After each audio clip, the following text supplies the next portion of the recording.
If you watch the UFC long enough, you see a lot of weird strikes and styles and submissions. Sometimes we get so lucky that we see something so strange that we may not ever see it again. In this video, we analyze Shara Magomedov's double spinning back fist, which was a nominee for last year's UFC Knockout of the Year. All right, so a couple of major things to notice in this first view.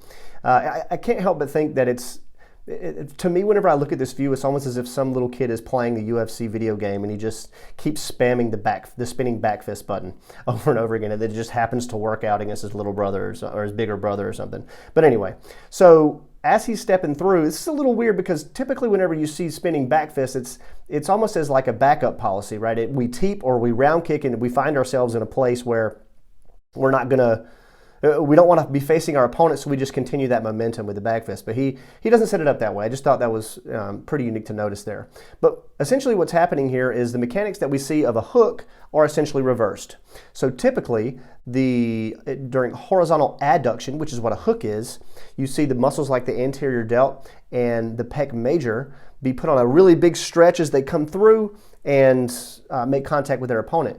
But the other muscles, or the antagonists, the muscles that do the opposite of those muscles, would be muscles like the rhomboids and the middle trap, maybe even the upper trap, and then muscles like the posterior delt that are involved in horizontal abduction and then scapular retraction. So you've got the middle trap and the rhomboids that are retracting the scapula, or scapular adduction if you wanted to be really specific, and then horizontal abduction at the glenohumeral joint.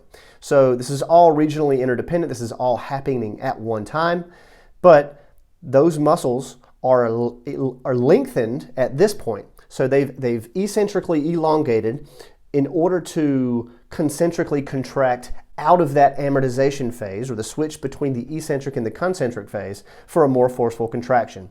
Couple that with his ability to rotate about the thoracolumbar junction, or where the lumbar spine meets the thoracic spine.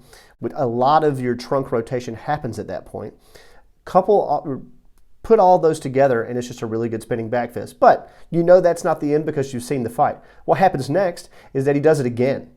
Okay, so he's already started to concentrically, you can see these muscles starting to contract here and get ready for the next spinning back fist.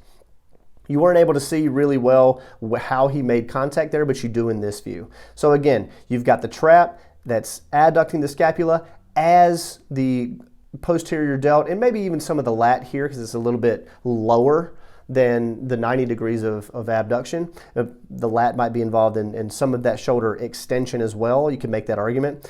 But then, that lateral border of the radius just pops him right on the chin, and we know what happens after that. So really good view of just kind of posterior chain mechanics in the spinning back fist.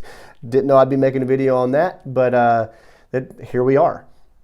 And so this view is actually going to be, he's already landed the first spinning back fist. The second one hits him perfectly, and I wanted to show this because it shows that it doesn't necessarily have to be rotational in order to get that big axonal stretching that we know or we think causes that acute loss of consciousness in a knockout. So if you watch one of my earlier videos where Ilia Topuria knocks Max Holloway out in a really good view that shows a lot of the knockout mechanics, it doesn't necessarily have to be a shot that's glancing to the chin. Okay, so watch what's happening to his neck here. His neck his upper cervical spine is actually going into flexion, so you can see his head kind of tilt down.